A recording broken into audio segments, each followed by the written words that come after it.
الحمد لله رب العالمين والصلاة والسلام على أشرف الأنبياء والمرسلين وعلى آله وأصحابه أجمعين أما بعد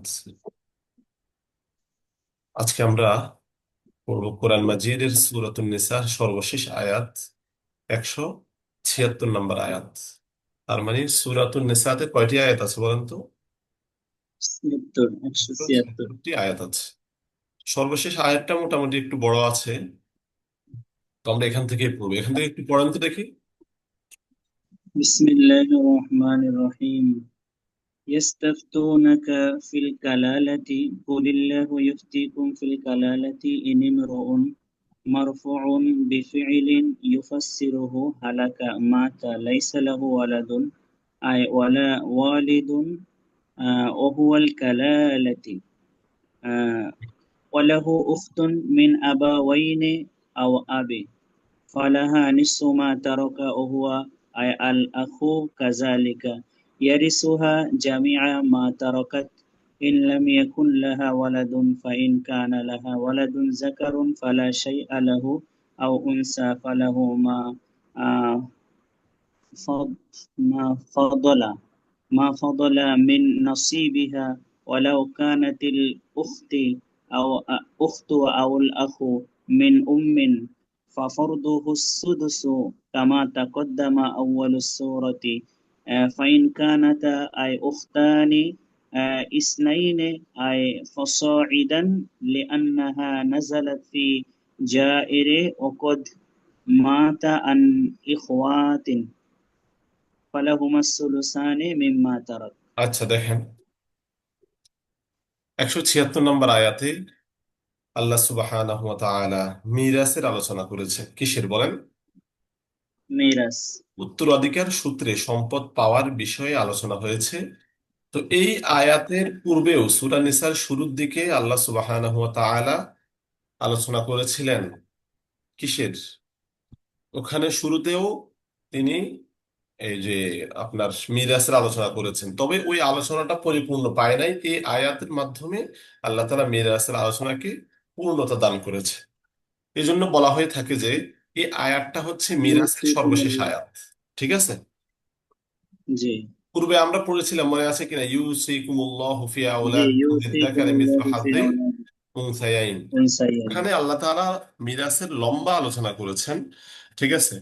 তো এই আয়াতের মাধ্যমে মিরাসের আলোচনাটা পরিপূর্ণ পায়। তো আমরা এই আয়াতের একটা শান নজুল আছে, সেটা হচ্ছে হযরত জাবের ইবনে আব্দুল্লাহ, নাম কি? জাবের ইবনে জাবের ইবনে আব্দুল্লাহ। আব্দুল্লাহ রাদিয়াল্লাহু তাআলা আনহুর একটা প্রশ্নের জবাবে এই আয়াতটা নাজিল হয়। তিনি রাসূল সাল্লাল্লাহু আলাইহি ওয়াসাল্লামের কাছে এসে বললেন যে যে আমি তো অসুস্থ, আমার ইন্তেকাল হয়ে যাবে। তো আমার তো কোনো সন্তান নেই, আমার কেবল একটি বোন আছে। এখন আমার সম্পত্তি থেকে সে কতটুকু পাবে, কি পাবে? ঠিক আছে? তখন জি। আল্লাহ তাআলা এই আয়াতের মাধ্যমে কি বিষয়টা স্পষ্ট করে দেন। আচ্ছা, ইয়াস্তাফতুনাকা, আল ইস্তিফতাউ, যার অর্থ হচ্ছে ফতুয়া চাওয়া। ঠিক আছে? ফতুয়া চাওয়া, জি। মাসআলা জানতে চাওয়া। ফাতউন মাদ্দা, ফা তা ওয়াও, ফাতউন। ঠিক আছে? এখান থেকে আমরা বলি ফতুয়া। আর আল ইফতা যদি বা বিফাল থেকে হয় তখন অর্থ হবে ফতুয়া দেওয়া। তাহলে ইস্তিফতা মানে ফতুয়া চাওয়া, ইফতা মানে ফতুয়া দেওয়া। ইয়াস্তাফতুনাকা, তারা চায়, ফতুয়া চায় আপনার কাছে, ফিল কালালা, কালালা সম্পর্কে, অর্থাৎ বোঝাচ্ছে সাহাবাই কেরাম, ঠিক আছে, বা লোক সকল মানুষরা আপনার কাছে কি ওই কালালা সম্পর্কে জানতে চায়। কুলিল্লাহু ইউফতিকুম ফিল কালালা, কুল, হে রাসূল আপনি বলে দিন, আল্লাহু ইউফতিকুম, যে আল্লাহ তাআলা তোমাদেরকে ফতোয়া দিচ্ছেন। ঠিক আছে? বা তোমাদেরকে জানিয়ে দিচ্ছেন ফিল কালালা, কালালা সম্পর্কে। অর্থাৎ আল্লাহ তাআলাই তোমাদেরকে সম্পর্কে জানিয়ে দিচ্ছেন। ইনিমরুউন মারফুউন বিফিআলিন ইউফাসসিরুহু হালাকা। অর্থাৎ এখানে বলতেছে যে এই যে ইনিমরুউন, ইমরাউন যেটা আছে, ইমরুউন, এই ইসমটা মারফু হয়েছে, তাই না? তবে মারফু হয়েছে জি। বিফিআলিন, এমন একটা ফেলের মাধ্যমে, ইউফাসসিরুহু হালাকা, যে ফেলটা কি করতেছে, হালাকা, হালাকা যে ফেলের তাফসীর করতেছে। তার মানে বোঝানো হচ্ছে যে শুরুতে একটা কি আছে, ফেল উজ্জ আছে। জি। শুরুতে হালাকার মতো একটা ফেল কি আছে, উজ্জ আছে। জি। তো তাহলে ইনিমরুউন হালাকা লাইসা লাহু, বাব অর্থ হচ্ছে কি যদি, যদি কোনো ব্যক্তি হালাকায় মাতা মৃত্যুবরণ করে, লাইসা লাহু ওয়ালাদুন, যদি এমন কোনো ব্যক্তি মৃত্যুবরণ করে, লাইসা লাহু ওয়ালাদুন, যার কোনো কি নেই, সন্তান নেই, আয় ওয়ালা ওয়ালিদুন, এবং কোনো বাবাও নেই, এই কথাটা আগের কথার সাথে সম্পৃক্ত হয়ে যাবে। যার কোনো সন্তানও নেই, কোনো তার পিতাও নেই, ঠিক আছে। ওয়াহুয়াল কালালা, এই ব্যক্তিকে বলা হবে কি কালালা। তাহলে কালালা বলা হয় কোন ব্যক্তিকে? যে ব্যক্তির বাবা, বাপ দাদা কেউ নেই, আবার তার সন্তানও কেউ নেই, সন্তানাদি। সন্তান সন্ততি কেউ নেই। সন্তান বলতে ছেলে মেয়ে উভয়টা কিন্তু উদ্দেশ্য, ঠিক আছে। জি। আর বাবা বলতে বাপ দাদা সহ উপরস্থ যারা আছে, এদের কেউ নেই, বাপ দাদা পরদাদা। তো এরকম ব্যক্তিকে বলা হয় কালালা। এই কালালা ব্যক্তি সম্পর্কেই সাহাবাই কেরাম কি জিজ্ঞেস করেছিলেন। তো এই ব্যক্তির ক্ষেত্রে কি করতে হবে? লাইসালাহু ওয়ালাদুন, এখন তার তো সন্তানও নেই, বাবাও নেই। ওয়ালাহু উখতুন, তবে তার একজন বোন আছে। কি আছে? বোন আছে। বোন আছে। এই বোনটা মিন আবাওয়াইনি আও আবিন, হয়তো বাপ মায়ের দিক থেকে ওই বোন, অথবা শুধু বাপের দিক থেকে বোন। বাপ মায়ের দিক থেকে মানে হচ্ছে আপন বোন, বুঝতে পারছেন? জি। আর জি। শুধু আও আবিন দ্বারা বোঝানো হচ্ছে বাৎসরিক বোন। ধরেন এই ও, উদাহরণ দিয়ে বুঝাচ্ছি আর কি। যেমন ধরেন খালেদ, ঠিক আছে, এখন খালেদের মা ইন্তেকাল করার পর খালেদের বাবা আরেকটা বিয়ে করলো। তাহলে ওই ঘরে যে সন্তান হবে, ওই ঘরে তার একটা বোন আছে, ঠিক আছে। তার বাবা যখন আরেক বিয়ে করেছে, ওই ঘরে একটা মেয়ে হয়েছে। ওই মেয়ে হচ্ছে কি মিন আবিন, খালেদের বাৎসরিক বোন। সে কি খালেদের বাৎসরিক বোন হবে, বুঝতে পারছেন কিনা? জি, মানে মিয়া বইমাত্রীয় বোন, হ্যাঁ হ্যাঁ। মানে মা ভিন্ন, মা ভিন্ন। হ্যাঁ, মা ভিন্ন, জি। মা ভিন্ন যেটা আর কি। আচ্ছা, তাহলে মোট কথা, এই, যে কালালা যে হবে, ওই কালালার যদি একজন কি থাকে, বোন থাকে, বোন থাকে। সেই বোনটা কি বা আপন বোন হোক অথবা বাপের দিক থেকে বোন হোক, ফালাহা নিসফু মা তারকা, তবে তার জন্য অর্ধেক থাকবে। তার জন্য মানে ওই বোনের জন্য নিসফু মা তারকা। তারকার ফাইল কে জানেন? ওই যে ব্যক্তি মারা গেছে, মৃত ব্যক্তি, মাইয়েত। জি। মাইয়েত যা কিছু রেখে গিয়েছে তার অর্ধেক, নিঃসমা তারকা, সে যা কিছু রেখে গিয়েছে এটার অর্ধেক কে পাবে? ওই লাহা বোন পাবে, বুঝতে পারছেন? জি। ওয়াহুয়া কই কিন্তু এখন আরেকটা কথা বলতেছে। ওয়াহুয়া বলে এখানে আরেকটা মাসালা। তাহলে আমরা একটা মাসালা জানতে পারলাম, যদি কোনো ব্যক্তি কালালার যদি শুধু একজন বোন থাকে আর কেউ না থাকে, সেক্ষেত্রে সে অর্ধেক মাল পাবে। জিজ্ঞেস করতে পারেন বাকি অর্ধেক কে পাবে? বাকি অর্ধেক অন্যান্য আসাবারা পাবে। তার যদি আরো অন্যান্য আত্মীয় স্বজনরা কি থাকে, তারা লাভ করবে। তাহলে এরপরে আসেন, যদি ওয়াহুয়া আইল আখ, আর যদি ভাই এমনই ভাবে, ঠিক আছে, এমনই ভাবে যদি ভাই থাকে আর কি। এত আমরা তো বললাম যে বোন থাকে, যদি ভাই থাকে, ইয়ারিসুহা জামিয়া মা তারকাত, মানে এটা হচ্ছে এখন কোন মহিলার কথা বলতেছে। যদি একজন নারী মারা গিয়েছে, ঠিক আছে, ওই নারীর বাবাও নেই, আবার কি নেই, তার সন্তানও নেই। তো ওই নারীর কি আছে? একজন ভাই আছে। তাহলে কি মাসালা কি বলতেছে? ওয়াহুয়া, হুয়া বলতে আখ বোঝানো হয়েছে, এবং ভাই এমনই ভাবে ইয়ারিসুহা, ওই মহিলার, মানে সে তার বোনের ওয়ারিস হবে, জামিয়া মা তারকাত, সে যা রেখে গিয়েছে তার পুরোটা, বুঝতে পারছেন? জি। মানে কোনো নারী যদি মারা যায় আর সে কালালা হয়, তো সেক্ষেত্রে তার যদি একজন ভাই থাকে, ওই ভাই সম্পূর্ণ মাল পেয়ে যাবে। কথা বুঝছেন? আর কন্যা থাকলে, বোন থাকলে অর্ধেক পাবে। হ্যাঁ, কেননা ভাই উলুল ফুরুজের অন্তর্ভুক্ত, আবার আসাবিয়াতেরও অন্তর্ভুক্ত, জাউল আইসবারও অন্তর্ভুক্ত। কথা বুঝছেন? এজন্য ভাই জি। পুরোটাই পেয়ে যাবে। এটা হচ্ছে আরেকটা এটা মাসালা কি ছিল। লিজ্জাকারি মিসলু হাজ্জিল উনসাইন এর ভিত্তিতে? না না না, এখানে তো ভাই তো একজন, এখানে তো বোন নাই তো, বোন তো মারাই গেছে। না কই ওখানে যেরকম ছেলের হকটা প্রাধান্য দেওয়া হয়েছে সেই ভিত্তিতে কিনা? মানে ওই আগের মাসালাতে তো অর্ধেক পাইছে, তাই এটা। জি। জি। হ্যাঁ, আগের ওখানে তো মেয়ের ক্ষেত্রে পুরোটা আসবে না, ঠিক আছে, ওই লিদ্দাকারে মিসল হাজিল এখানেও প্রয়োগ হয়, তা ঠিক আছে, কথা বুঝছেন? তবে এখানে জি এই আল্লাহ তাআলা ওই উসুলটা এখানে বলেন নাই, উসুলটা সামনে বলবে, কথা বুঝছেন? যে জি। উসুলের যে কায়দাটা আছে লিদ্দাকারে মিসল হাজিল উনসাইন, এটা সামনে বলবে। ওখানে মেয়ের সাথে কোনো দাউল ফুরুজ ছিল না, যার কারণে মেয়ে অর্ধেক পাইছে, কথা বুঝছেন? আর অন্যান্য আসাবারা জি। কি পাবে? অর্ধেক পাবে। কিন্তু ছেলে যেহেতু দাউল ফুরুজের অন্তর্ভুক্ত, এই জন্য ছেলে পুরোটা পেয়ে যাচ্ছে। ইন লাম ইয়াকুন লাহা ওয়ালাদুন, বলতেছে এই যে ভাই যে পুরাটা পাবে কখন, যদি ওই মেয়ের বোনের কোনো সন্তান না থাকে। না বোনের কোনো থাকে। সন্তান ওই, মূলত সেও কালালা, সে কি কালালার অন্তর্ভুক্ত, তার কোনো কালাল। সন্তানও নেই, আবার তার বাবাটাও কেউ নেই। তো এই ক্ষেত্রে ওই মেয়ের শুধু একটা ভাই আছে, সে পুরোটাই পেয়ে যাবে, কারণ ভাই দাউল ফুরুজের অন্তর্ভুক্ত। ফাইন কান আলাহা ওয়ালাদুন, আর যদি যে মহিলা মারা গিয়েছে তার যদি কোনো সন্তান থাকে, ঠিক আছে, যাকারুন মানে কোনো সন্তান থাকে, ফালা শাইআ লাহু, সন্তান বলতে এখানে পুরুষ বোঝানো হয়েছে আর কি, যাকারুন মানে পুরুষ সন্তান থাকে, ফালা শাইআ লাহু, তাহলে তার মানে ভাইয়ের আর কিছু কিছু সে পাবে না। বুঝতে পারছেন? তো এখানে তো বলছে যে ইল্লাম ইয়াকুন লাহা ওয়ালাদ, তার কোনো সন্তান থাকবে না। মানে এই কথাটা তো আগের এরপরে। সাথে সম্পর্ক, না না, এই কথাটা আগের সাথে সম্পর্ক, যে ভাই ও ওই আচ্ছা।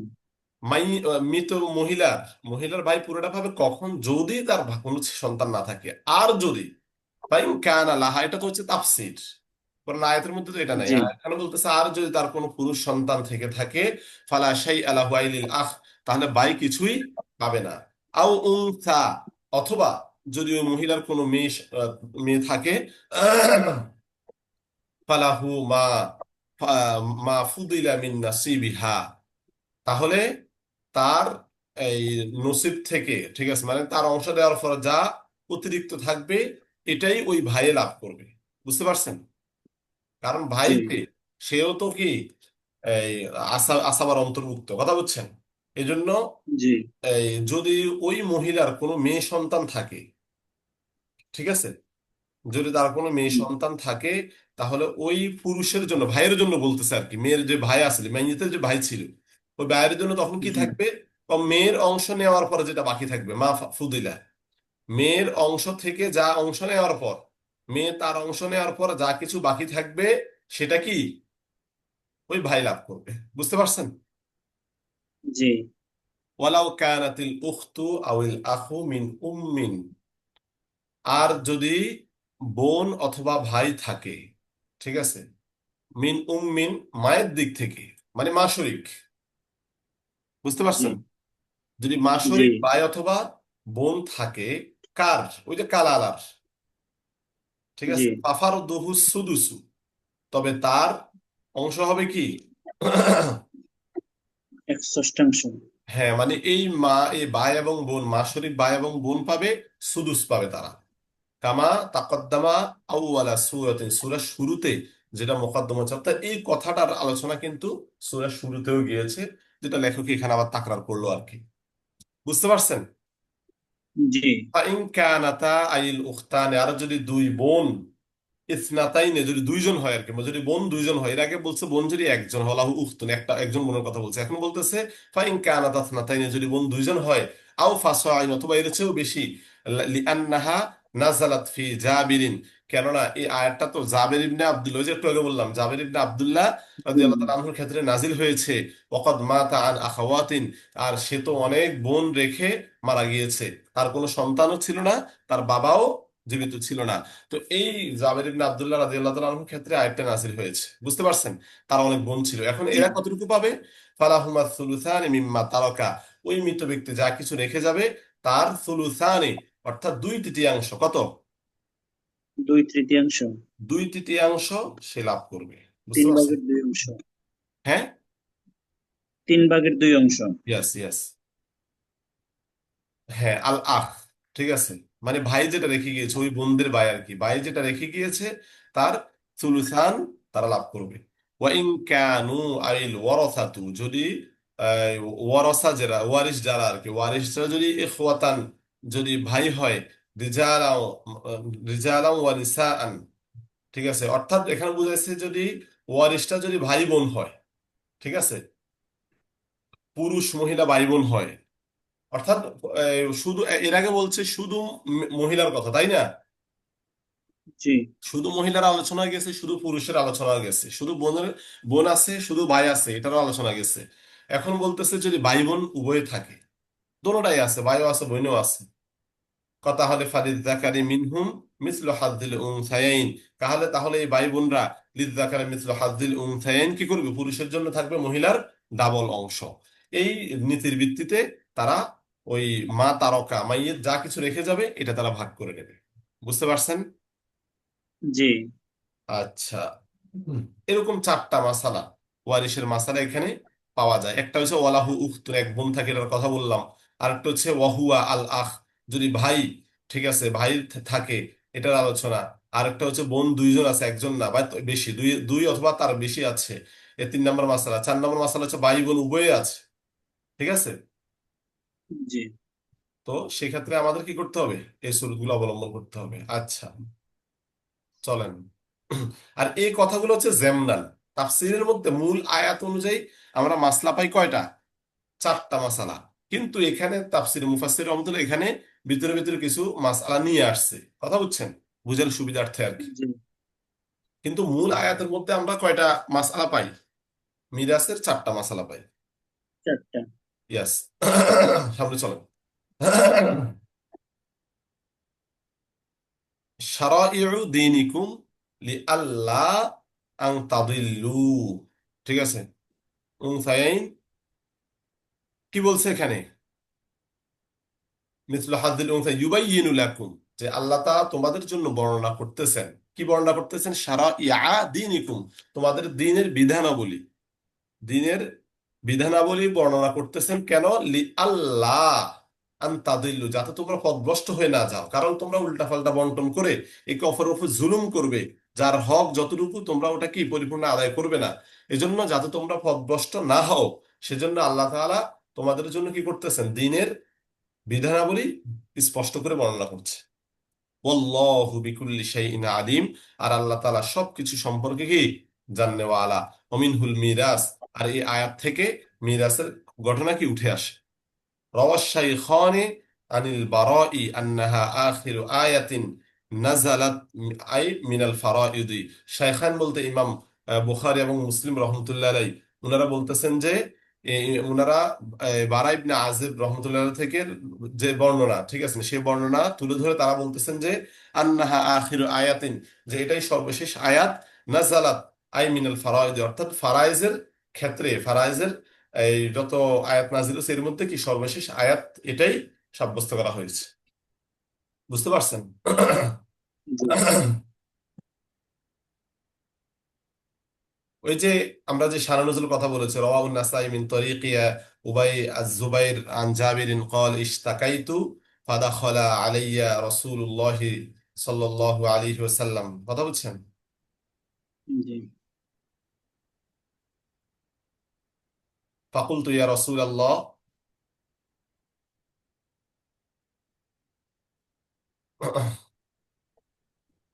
হ্যাঁ দেখেন,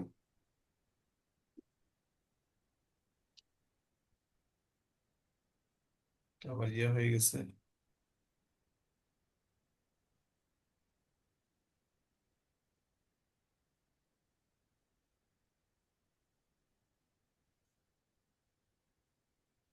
আচ্ছা, দেখতেছেন। জি। ফাকুলতু ইয়া রাসূলাল্লাহ উসি লি আখাওয়াতি বিসুলুসি, আমি আমার কি বোনদের জন্য সুলুসের ওসিয়ত করতেছি। ক্বালা আহসান, ফাকুলতু বিশাতরি, বললাম যে অর্ধেকের। ক্বালা আহসান সুম্মা খারাজা সুম্মা দাখালা আলাইয়া ক্বালা লা আরাকা তামুতু ফি ওয়াজাইকা হাযা ইন্নাল্লাহা আনজালা ওয়া বায়্যানা মা লি আখাওয়াতিকা ওয়া হুয়া সুলুসানে। অর্থাৎ রাসূল প্রথমে সে বলছে সুলুসের কথা, পরবর্তীতে আল্লাহ রাসূল বলতেছেন যে না, আল্লাহ তাআলা কোরআন আয়াত নাজিল করে তোমার বন্ধুদের জন্য সুলুসানে কি করছেন, সাব্যস্ত করেছেন। ফাকানা জাবির ইয়াকুল, অতঃপর জাবির রাদিয়াল্লাহু আনহু সবসময় বলতেন এটা, যে নাজালাত হাদিহিল আয়া ফিয়া, যে এই আয়াতটা তো আমাকে নিয়ে নাজিল হয়েছে, বুঝতে পারছেন? গর্ব করে বলতেন আর কি এটা, জি। যে আরে এই আয়াতটা তো আমাকে নিয়ে নাজিল হয়েছে। কোনটা? ইয়াস্তাফতুনাকা কুলিল্লাহু ইফতিকুম ফিল কালালা। কথা বুঝছেন? জি। আচ্ছা, তো আমরা মোটামুটি শানে নজুলটাও পড়েছি, সামনে চলি আমরা সূরাতুল মায়েদা।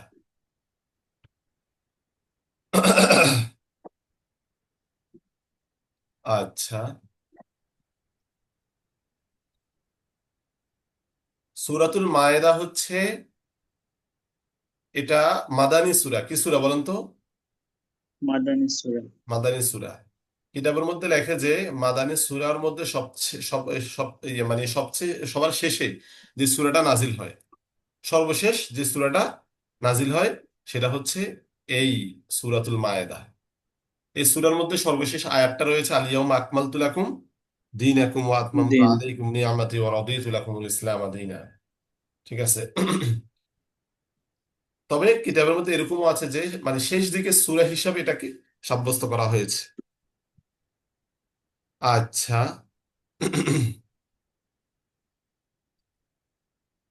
তাহলে এই সূরার মধ্যে আল্লাহ সুবহানাহু ওয়া তাআলা আলোচনা করবেন মানুষদের মধ্যে এই বিভিন্ন প্রাণীর হালাল এবং হারাম দুইটা সাইড নিয়ে কি করবেন, এখানে আলোচনা করবেন। ঠিক আছে? জি। এজন্য এখানে এই যে প্রাণীর কথা বলা হয়েছে। তবে প্রথমে আল্লাহ তাআলা আয়াতের মধ্যে বলতেছেন ইয়া আইয়ুহাল্লাযীনা আমানু আউফু বিল উকুদ। হে ঈমানদাররা, তোমরা কি করো? আগদ সমূহ পূর্ণ করো। আউফু বিল উকুদ। তো প্রথমে আগদ পূর্ণের কথা কেন বলছে? তো এখানে বলতেছে যে এই আয়াতে শানে নুজুলে বলা হয়েছে যে ইসলাম আগমনের পর, যখন ইসলাম এসেছে, ইসলাম আগমনের পর মুসলমানদের মধ্যে অনেকগুলো আগের চুক্তি ছিল মানুষদের মাঝে। ঠিক আছে? ওই চুক্তিগুলা কি আসলে বৈধ নাকি অবৈধ, এটা তারা রাসূল সাল্লাল্লাহু আলাইহি ওয়াসাল্লামের কাছে জিজ্ঞেস করতেছে, বা এই নিয়ে তারা কি শঙ্কিত ছিল, চিন্তিত ছিল যে আমরা আগে ইসলামের আগে ইসলামী দীক্ষিত হওয়ার আগে আমরা যে সকল চুক্তিগুলা করেছি এগুলা কি সঠিক কিনা। ঠিক আছে? এই যে আল উহুদ আল মুআক্কাদাত আল্লাতী বাইনাকুম ওয়া বাইনাল্লাহি ওয়ান নাসি, যে আল্লাহ তোমরা নিজেদের মাঝে এবং আল্লাহর মাঝে এবং মানুষদের মাঝে তোমাদের যে সকল দৃঢ় চুক্তিগুলা রয়েছে। তো এরকম অনেকগুলো চুক্তি তারা করেছে, মানুষ সন্দেহের মধ্যে পড়ে যায়। তখন আল্লাহ তাআলা এই আয়াতটা নাজিল করে বলতেছেন যে তোমরা চুক্তিগুলা কি করো? পূর্ণ করো। ঠিক আছে? চুক্তিগুলা জি। পূর্ণ করো। ইয়া আইয়ুহাল্লাযীনা আমানু আউফু বিল উকুদ। তবে এখানে চুক্তি বলতে বৈধ চুক্তিগুলো, আবার যে সকল চুক্তি তারা করেছে অবৈধ, মানুষদের সাথে করেছে ঠিক আছে, কিন্তু অবৈধ সেগুলো গ্রহণ করা যাবে না, সেগুলো পূর্ণ করা যাবে না, সেগুলো বাতিল করে দিতে হবে। উহিল্লাত লাকুম বাহিমাতুল আনআমি। যেমন কেউ ধরেন সুদের চুক্তি করেছে কারোর সাথে, তাহলে এখন কি সে চালিয়ে যাবে? এটা না, সে এটাকে বাদ দিয়ে দিবে, এটাকে সে পূর্ণ করবে না। উহিল্লাত লাকুম বাহিমাতুল আনআমি, তোমাদের জন্য চতুষ্পদ জন্তুকে হালাল করা হয়েছে। কি সেগুলা? আল ইবিল ওয়াল বাকর ওয়াল গনাম। ঠিক আছে? উট, গরু এবং ছাগল। আকলান বাদা জবাহি, জবাহের পরে খাওয়ার হিসাবে এগুলাকে হালাল করা হয়েছে। ইল্লা, তবে কই কি কিছু হারাম প্রাণীর কথা বলবে। ইল্লা মা ইউতলা আলাইকুম আই তাহরিমুহু ফি। তাহলে কিন্তু ওই সকল প্রাণী যেগুলোর ব্যাপারে যেগুলোকে হারাম করাটা, যেগুলোকে হারাম করার বিষয়ে তোমাদের উপর কি তেলাওয়াত করা হবে, অর্থাৎ যেগুলোর হারাম করার বিষয়ে তোমাদেরকে জানিয়ে দেওয়া হবে, ওই সকল প্রাণী ছাড়া। তো এগুলা কোন আয়াতের মধ্যে জানিয়ে দেওয়া হবে? ওই যে পরবর্তী এক আয়াত আছে, হুররিমাত আলাইকুমুল মাইতাতু, আছে না? জি। পরবর্তী পৃষ্ঠার মধ্যে আছে। তো এটাই বলতেছে যে এই আয়াতের মধ্যে ফি বলে এই আয়াতটা ইঙ্গিত করতেছে যে হুররিমাত আলাইকুমুল মাইতা আল আয়া। এই আয়াতের মধ্যে যে সকল প্রাণীকে হারাম করার ব্যাপারে তোমাদেরকে জানিয়ে দেওয়া হবে, তেলাওয়াত করা হবে তোমাদের সামনে, ওই প্রাণীগুলা ছাড়া সব প্রাণী কি, সকল বাহিমাতুল আনাম হালাল। ফাল ইস্তিসনা ও মুনকাতিউন, শুধু এখানে আল্লাহ তাআলা ইল্লা দ্বারা যে ইস্তিসনা করছেন, এই ইস্তিসনাটা মুনকাতিউ। কেন মুনকাতিউ? মানে হচ্ছে ইস্তিসনার পরেরটা আগের মধ্যে পাওয়া যায় না। তো পরের মধ্যে তো বাহিমাতুল আনআম বলে হালাল প্রাণী উদ্দেশ্য নিছে, কিন্তু ইল্লা মা ইউতলা আলাইকুম বলে তো হারাম পানি না, হালাল পানি। আর ভিতরে কি হারাম পানি থাকে নাকি? থাকবে? জি। থাকবে জি না। না। এই জন্য ইস্তিসনাটা মুনকাতি, কারণ ইল্লা বলে হারাম পানির কথা ইঙ্গিত করতেছে, আর পূর্বের বাহিমাতুল আনাম দ্বারা হালাল প্রাণী উদ্দেশ্য নেওয়া হয়েছে, এজন্য পূর্বের মধ্যে পরেরটা দাখিল নাই, ইস্তিসনাটা মুনকাতি হবে। ওয়ায়াজুজু আন ইয়াকুনা মুত্তাসিলান, তবে বলতেছে যে এখানে মুত্তাসিল ধরা জায়েজ আছে। ওয়া তাহরিমু লিমা উরিদা মিনাল মাউতি ওয়া নাহউহি, আর হারাম হচ্ছে, হারাম তো ওই সকল জিনিসকে করা হচ্ছে মৃত্যু এবং অন্যান্য কারণ যেগুলোতে পাওয়া যাচ্ছে। বলতেছে এখানে ইল্লামা ইউতলা আলাইকুম বলেও কিন্তু বাহিমাকে বোঝানো হয়েছে, বাহিমা মানে চতুষ্পদ জন্তুকে বোঝানো হয়েছে। তবে যেগুলোর মধ্যে মৃত্যু এবং অন্যান্য কারণগুলো পাওয়া যাবে, ওই যে গলা টিপে হত্যা করবে, মৃত্যু পাওয়া গেছে, তো এই সকল কারণ পাওয়া যাওয়ার কারণে হারাম হচ্ছে। কিন্তু ওই ইল্লার পরেও যে প্রাণীগুলোর কথা বলা হচ্ছে, ওই প্রাণীগুলো কিন্তু চতুষ্পদ জন্তুই, বুঝতে পারছেন? জি। তবে অন্যান্য কারণ তারপরে পাওয়ার প্রাণীগুলো কারণে, মৃত্যু সহ অন্যান্য কারণ, ওনাহবিহি, মৃত্যু এবং ইত্যাদি কারণ পাওয়া যাওয়ার কারণে হারামটা কি করছে, সাব্যস্ত করছে, বুঝতে পারছেন? এই জন্য জি। অন্যান্য তাফসীর কারকগণ এটাকে কি বলে, ইসতিসনা মুত্তাসিল বলা হয়। কেননা তারা বলতেছে যে ইল্লার আগে চতুষ্পদ জন্তু বোঝানো হয়েছে, ইল্লার পরেও চতুষ্পদ জন্তু, তবে ওই চতুষ্পদ জন্তু হারাম হয়েছে অন্য কারণে, সেটা মৃত্যু এবং অন্যান্য কারণ, যেগুলা পরবর্তী আয়াতে আমরা পড়বো ইনশাল্লাহ কি কি কারণে। গায়রা মুহিল্লিস সাইদি ওয়া আনতুম হুরুম, গায়রা মুহিল্লিস সাইদি অর্থাৎ তোমরা শিকারকে হালাল মনে করো না। শিকারকে মানে কখন, ওয়া আনতুম হুরুম যে অবস্থা তোমরা মুহরিম থেকে হুরুম, মুহরিমের জমা কি করুন। হুরুম, অর্থাৎ এহরাম বাঁধা অবস্থায় তোমরা শিকারকে কি করো না, হালাল করো না। আই মুহরিমুনা ওয়া নুসিবা গায়রা আলাল হালি, এই যে গায়রাকে যে হাল করা হয়েছে, গায়রাটাকে কেন নসব দেওয়া হয়েছে, মিন দমিরি লাকুম, অর্থাৎ লাকুমের মধ্যে যে জমিরটা আছে ওই জমির থেকে হাল হয়েছে গায়রা মুহাল্লিস সাইদি, ঠিক আছে, ওয়া আনতুম হুরুম, এটা হাল হয়েছে পূর্বের জমির থেকে, এই জন্য এখানে গায়রের মধ্যে নসব দেওয়া হয়েছে। ইন্নাল্লাহা ইয়াহকুমু মা ইউরিদ, নিশ্চয় আল্লাহ তাআলা যা চান তিনি ওটারই কি করেন, হুকুম আরোপ করেন। মিনাত তাহলিলি, যেটাকে তিনি হালাল করতে চান, ওয়া গায়রিহি ইত্যাদি, ঠিক আছে, মানে হালাল ছাড়া যেটা আর কি, হালাল এবং যেটাকে তাহরিম করতে চান, ইচ্ছা করেন তিনি সেটারই হুকুম দান করেন। লা ইআতিরাজ আলাইহি, এটার উপর কারো ইআতিরাজ চলবে না। তবে আল্লাহ তাআলা প্রত্যেকটা কাজ হিকমতের ভিত্তিতে করেন, ঠিক আছে, আল্লাহ তাআলা সবচেয়ে বড় জ্ঞানী, অবশ্যই তিনি বেহুদা কোনো কিছু নির্দেশ দিবেন না, এটা সব সবাইকে স্বীকার করতে হবে। এটা হচ্ছে সূরাতুল মায়েদার প্রথম আয়াত, কথা বুঝছেন? জি। আচ্ছা, এরপরে আসেন দ্বিতীয় যে আয়াতটা, ঠিক আছে, কোথায় গেল, দ্বিতীয় আয়াতটা একটু বড় আছে। ইয়া আইয়ুহাল্লাযীনা আমানু লা তুহিল্লু শাআইরাল্লাহ, এখান থেকে পড়েন তো দেখে একটু।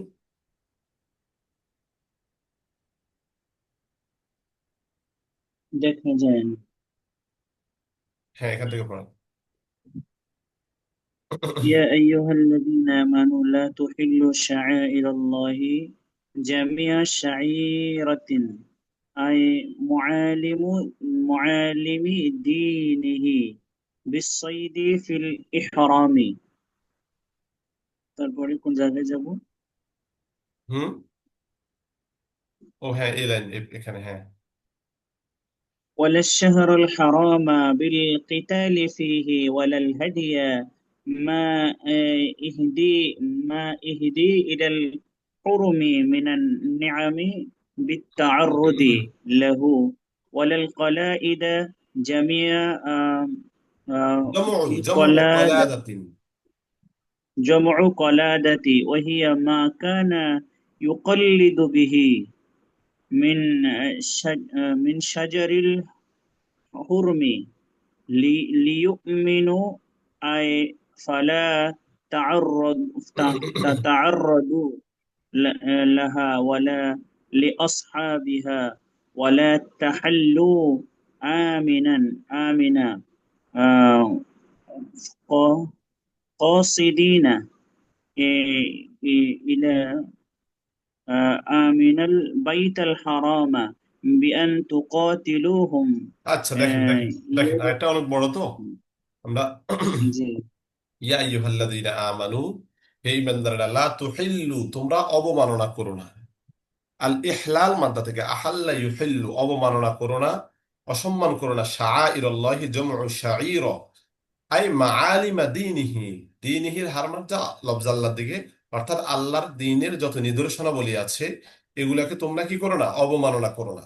সেগুলো কি বিসয়দি ফিল ইহরাম, অর্থাৎ এহরামের মধ্য থেকে শিকার করা। যে ব্যক্তি এহরামের মধ্যে আছে এটা শিকার তখন সে যদি শিকারের কাজ করে, তো এটা কেমন যেন সে আল্লাহর কি নিদর্শনকে সে কি করতেছে, অবমাননা করতেছে। ওয়ালা শাহরুল হারামা, এবং হারাম মাসেও তোমরা কি করবে না, অবমাননা করবে। কিভাবে? বিল কিতালি ফিহি, ওই মাসে তোমরা যুদ্ধ বিগ্রহের মাধ্যমে হারাম মাসে কি করো না, অবমাননা করো না। ওয়ালাল হাদিয়া মা উহদিয়া ইলাল হারাম হারামি মাস মিনান তো নিআমি। চারটা নাম হয়। জি, হারাম মাস। চারটা। জি, হারাম মাস কি জিলকদ, জিলহজ, মুহররম, রজব, এই চারটা মাস। জি। ওয়ালাল হাদিয়া, এবং হাদি, হাদি কোনটা? মা ওই জিনিস, উহদিয়া ইলাল হারামি, যেটাকে হারাম শরীফের দিকে পাঠানো হয়েছে, মিনান নিআমি, যে প্রাণীকে আর কি, বিত্তাআররুজি লাহু, এটাকে বাধা দেওয়ার মাধ্যমে তোমরা কি করো না, হাদিকে অবমাননা করো না। বুঝতে পারছেন? অর্থাৎ যেই প্রাণীকে কোরবানির উদ্দেশ্যে হারাম শরীফের দিকে প্রেরণ করা হয়, অর্থাৎ আগে বলি এই আয়াতটা নাজিল হয়েছিল হুদাইবিয়ার সন্ধির সময়। হুদাইবিয়ার সন্ধির সময় সাহাবায়ে কেরাম যখন মক্কার এই কাবার কাবাকে তাওয়াফের জন্য যখন তারা রওনা দিয়েছে, তখন তারা এরকম অনেকগুলো হাদি পশু আর কি, কোরবানির জন্য অনেকগুলো পশু নিয়ে তারা রওনা দিয়েছে। তো ওই পশুগুলা যখন তারা প্রেরণ করেছে, মক্কার থেকে আগেই প্রেরণ করেছে, পশুর মালিক সহ আর কি, মানে পশুর সাথে কিছু লোক দিয়ে দিছে তারা পশুগুলাকে হাঁকিয়ে নিয়ে যাবে। তো এই পশুগুলোকে মক্কার কাফেররা কি করে, বাধা দেয়, এগুলোর উপর আক্রমণ করে, বা এগুলাকে তারা আত্মসাৎ করে নিয়ে যায়। ঠিক আছে? তো এজন্য নির্দেশ দেওয়া হয়েছে হাদিকে যেন কি করে না করে, বাধা প্রদান না করে। বিত্তাআররুদ ইলাহু, মানে এগুলোকে বাধা দেওয়ার মাধ্যমে। কথা বুঝছেন? তো এভাবে জি। বাধা দেওয়ার মাধ্যমে। জি, জি, বুঝতে পেরেছি। হ্যাঁ। ওয়ালাল কলাইদা, যেমন কলাদা, কলাদা মানে হচ্ছে হার। তো কলাদা কোন জিনিস? মুফাসসির রহমতুল্লাহ নিজে ব্যাখ্যা করতেছেন, ওয়াহিয়া মা, এটা ওই জিনিস, কানা ইউকাল্লাদু, যেটাকে ফরানো হয়, বিহি মিন শাজারাতিল হারামি, মানে হারাম শরীফের যে গাছপালা তরুলতা আছে এগুলো থেকে যেই হার বানানো হয়, বা যে মানে এগুলো তরুলতা থেকে হার বানিয়ে যেটাকে ফরানো হয় পশুর গলায়, মানে ওই সময় তারা কি করতো, পাতা লতা দিয়ে তারা একটা হার বানাতো। এই হারটা পশুর গায়ে গলায় ফরিয়ে দিত। কেন? যাতে মানুষ দেখলে চিনতে পারে এটা তো হারাম শরীফের পশু। ঠিক আছে? এটা অনেক পবিত্র পশু, এটা কুরবানি হবে, আল্লাহর নামে জবাই হবে, এটা যেন কেউ না ধরে, কেউ যেন এটার দিকে হাত না বাড়ায়। এই জন্য নিদর্শন স্বরূপ তারা এই কাজটা করতো। কলা আদা, যেটা, এটার কথা কোরআনই বলে দিচ্ছেন আল্লাহ তাআলা। লিয়া মানা, যাতে নিরাপদ থাকে, নিরাপত্তার জন্য আর কি। আইল ফালা তাতাআররাদু লাহা, যাতে ওই প্রাণীগুলোকে কেউ বাধা না দেয়, লোকেরা কি না কেন করে, বাধা না দেয়। ওয়ালা লি আসহাবিহা, এবং এই প্রাণীগুলোর যারা থাকবে আর কি, এগুলোর রাঈ যারা, রাখাল যারা থাকবে, মালিক যারা আছে, তাদেরকেও যাতে কি না দেয়, করে, বাধা না দেয়। ওয়ালা তুহিল্লু, ওই তুহিল্লু এখানেও চলে আসবে, ওয়ালা তুহিল্লু আমিনা আই কাসিদিন আল বাইতাল হারাম, এবং যারা হারাম শরীফের কি করছে, ইচ্ছা করেছে, তাদেরকেও তোমরা অবমাননা করো না। ওই যে মক্কার মুশরিকদের কথা বলতেছে, যেহেতু রাসূল সাল্লাল্লাহু আলাইহি ওয়াসাল্লাম হুদায়বিয়ার সন্ধির সময় কি করছেন, এটার কয়েকটা শানানুজুল আছে, সামনে আমি বলবো, আপাতত একটা বললাম আর কি, যে বাইতুল হারাম শরীফের জন্য যারা ইচ্ছা করেছে, কসদ করেছিল, অর্থাৎ রওনা করেছে যারা আর কি, হুদায়বিয়া এসে থেমেছে, তাদেরকে তোমরা কি করো না, তাদেরকে অসম্মান করো না। বিআন তুকাতিলুহুম, তোমরা তাদেরকে হত্যা করার মাধ্যমে। ইয়াবতাগুনা ফাদলান, যারা ফজল চায়, রিজিক চায়, মিন রব্বিহিম, তাদের রবের পক্ষ থেকে দয়া করুণা চায়, বিত্তিজারতি, এবং কিসের, ব্যবসার মাধ্যমে, ওয়ারিদওয়ানান, এবং সন্তুষ্টি চায়, মিনহু মানে মিনাল্লাহি, আল্লাহ তাআলার পক্ষ থেকে, বিকসদিহি বিজামিহিমুল ফাসিদ। ঠিক আছে? এই কথা আবার আরেক ক্ষেত্রে, ঠিক আছে, এটার কয়েকটা শানানুজুল আছে, বলবো এটা। বিকজ বিজামিহিমুল ফাসিদ, তাদের ফাসেদ ধারণায়, ঠিক আছে, তাদের ফাসেদ ধারণা মতে, বা ধারণা ইচ্ছা করে, তারা আল্লাহর পক্ষ থেকে কি রিজওয়ান চায়। ওয়াহাদা মানসুখুন বি আয়াতি বারাআতা, অর্থাৎ সূরাতুল বারাআর আয়াত দ্বারা এই আয়াতটা কি হয়ে গেছে, পরবর্তীতে মানসুখ হয়ে যায়। কথা বুঝছেন? এই দ্বিতীয় তো আয়াতটা এটার এটার জি। এটার বিধান কি নাই এখন? এখন তো ধরেন হারাম শরীফে কাফেরদের প্রবেশে নিষেধ করে দেওয়া হয়েছে। কথা বলছেন, এখন বাধা দিবে কে ও, ওখানে? আচ্ছা আচ্ছা। ওই যে সূরা বারাআতের শুরুতে দেখবেন, এই কাফেরদের প্রবেশ নিষেধ, ওয়াআযযিন ফিন নাসি বিল হজ্জি ইয়াতুকা রিজালান ওয়া আলা কুল্লি দামিরি। না, এটা না, এটা না। ওখানে আরেকটা আয়াত আছে এরকম, যে ওখানেও ঘোষণা করে দেয় কাফেরদের মাঝে যাতে কেউ আর হারাম শরীফে প্রবেশ না করে। কথা বুঝছেন? সূরা জি বারাতে শুরুতে একদম। তো ওই আয়াতের মাধ্যমে এখন তো হারাম শরীফে কোনো কাফিরই থাকবে না, আপনাকে কে বাধা দিবে? ঠিক আছে। এবার বাধা দিলে অন্য জায়গায়, কিন্তু হেরেমের ভিতরে আর কেউ বাধা দিতে পারবে না। তাহলে ওই আয়াত দ্বারা কি হয়ে যায়, এই আয়াতটা মানসুখ হয়ে যায়। ওয়া ইদা হালালতুম ফাসতাদু। আর যখন তোমরা হালাল, ইহরাম থেকে হালাল হয়ে যাবে, এবার তোমরা শিকার সহ যুদ্ধ বিগ্রহ যা করতে চাও, অন্য অন্য জিনিস যেগুলো থেকে নিষেধ করছে ওগুলা করতে পারো। আমরু ইবাহাতিন ওয়ালা ইয়াজরিমান্নাকুম আই ইয়াকসিবান্নাকুম। এবং তোমাদেরকে যাতে এই কি না করে, পরচিত না করে। ঠিক আছে? কিসের থেকে? সানাআন মানে শোনা। বিদ্বেষ। বিদ্বেষ যাতে তোমাদেরকে লিপ্ত না করে। বিফাতহিন নুনি, এখানে নুনটাকে আমরা ফাথা দিয়েও পড়তে পারবো, ওয়া সুকুনহিম, এবং সুকুন দিয়েও পড়তে পারবো। তখন এটার অর্থ হবে কি, বুগদুন, বিদ্বেষ আর কি। তো আয়সানা আনু কওমিন মানে কোন কওমের প্রতি বিদ্বেষ যেন তোমাদেরকে পরচিত না করে, লি আজলি আন, এ কারণে যে আন সদ্দুকুম, যে তারা তোমাদেরকে বাধা দিয়েছে, আনিল মাসজিদিল হারামি, মসজিদে হারাম থেকে, আন তাতাদু, তোমরা কি করবে, তাদের থেকে প্রতিশোধ নিতে। ঠিক আছে, অর্থাৎ তারা যেহেতু, যে কওম তোমাদেরকে মসজিদে হারাম থেকে বাধা দিয়েছে, এই কওমের প্রতি বিদ্বেষ যাতে তোমাদেরকে কি না করে, তোমাদেরকে এটা ওই যে এই এই এই আয়াতটাকে ওই যে ফাইদান সালাফাল আশহুরুল হুরুম ফাকতুলুল মুশরিকিনা হাইসু ওয়াজাদতুমুহুম ওয়াখুযুহুম, এই আয়াত দ্বারা মানসুখ করা হয়েছে। না না, সূরা বারাতের প্রথম পৃষ্ঠায়, প্রথম পৃষ্ঠায় আরেকটা আয়াত আছে।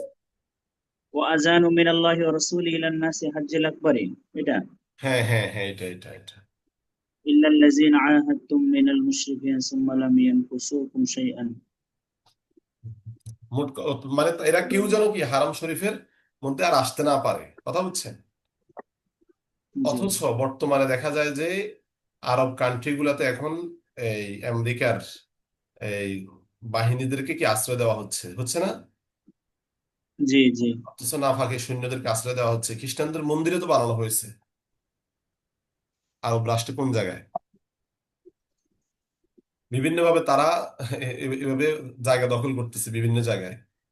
আচ্ছা, তাহলে ওই কমের প্রতি আনতা আতাদু, ঠিক আছে, তোমরা সীমা লঙ্ঘন করতে, আলাইহিম বিল কতলি, তাদেরকে হত্যা করার মাধ্যমে, হত্যা এবং অন্যান্য কি অন্যান্য শাস্তি দেওয়ার মাধ্যমে সীমা লঙ্ঘন করতে, যাতে তোমাদেরকে পরচিত না করে। কথাটা আগের সাথে সম্পর্ক। অর্থাৎ তোমরা যে অবস্থায় আছো, এহরাম অবস্থায় আছো, এই অবস্থা হত্যাযোগ্য করা যাবে না। তারা যেহেতু মসজিদে হারাম থেকে বাধা দিয়েছে, ওই যে হুদাইবিয়ার সন্ধির সময়, ঠিক আছে, জি হুদাইবিয়ার সন্ধির সময় তারা তো তাদের বিরুদ্ধে কি অবস্থা নিতে চাইছিল, কিন্তু তারা তো এহরাম অবস্থায় আছে, তো এহরামের মর্যাদা তো রক্ষা করতে হবে, তাই না? এই জি অবস্থা তাদের থেকে প্রতিশোধ নেওয়া যাবে না। এই জন্য বলতেছে আন তাআতাদু আলাইহিম বিল কতলি ওয়া গায়রিহি, যে হত্যা এবং অন্যান্য জিনিসের মাধ্যমে তাদের উপর কি প্রতিশোধ নেওয়া থেকে তোমাদেরকে যাতে ওই পরচিত না করে। ঠিক আছে, সীমা লঙ্ঘন করতে, অর্থাৎ হত্যার মাধ্যমে একটা সীমা লঙ্ঘন হয়ে যাবে এখানে। ঠিক আছে। ওয়াতাআওয়ানু আলাল বিররি ওয়াত তাকওয়া, আর তোমরা কল্যাণের কাজে নির্দেশ দাও, বিফিআলি মা উমিরতুকুম, তোমাদেরকে যে সকল কাজের নির্দেশ দেওয়া হয়েছে, ওয়াত তাকওয়া, যে তাকওয়ার, বিতারকি মা নুহিতুম আনহু, যেগুলো থেকে নিষেধ করা হয়েছে সেগুলো বর্জনের মাধ্যমে। ওয়াতাআওয়ানু আলাল ফিহি হুযিফা ইহদা তাইনি ফিল আসলি, অর্থাৎ এখানে ছিল তাতাআওয়ানু, একটা তাকে হজব করা হয়েছে। আলাল ইসমি, মন্দ কাজে তোমরা কি করো না, সহযোগিতা করো না, আল মাআসি, মন্দ কাজে, ওয়াল উদওয়ান, আর তাআদ্দি ফি হুদুদিল্লাহ, আল্লাহর আর কোনো কাজে সীমা লঙ্ঘন করা। ওয়াত্তাকুল্লাহ আই খাফু ইকাবাহু বিআন তুতিউহু, অর্থাৎ তোমরা আল্লাহ তাআলার আনুগত্য করো, তার শাস্তিকে কি করো, ভয় করো। ইন্নাল্লাহা শাদীদুল ইকাব, নিশ্চয় আল্লাহ তাআলা কঠিন শাস্তিদাতা, লিমান খালাফাহু, যারা তার কি করবে, বিরোধিতা করবে। তো তাড়াতাড়ি শেষ করে দিলাম আর কি, যেহেতু ঝুম শেষ হয়ে আসছে। তো জি আমরা জি এই আয়াত থেকে যেটা জানতে পারলাম সেটা হচ্ছে, আল্লাহ তাআলা সেই যখন এহরাম অবস্থায় আছে,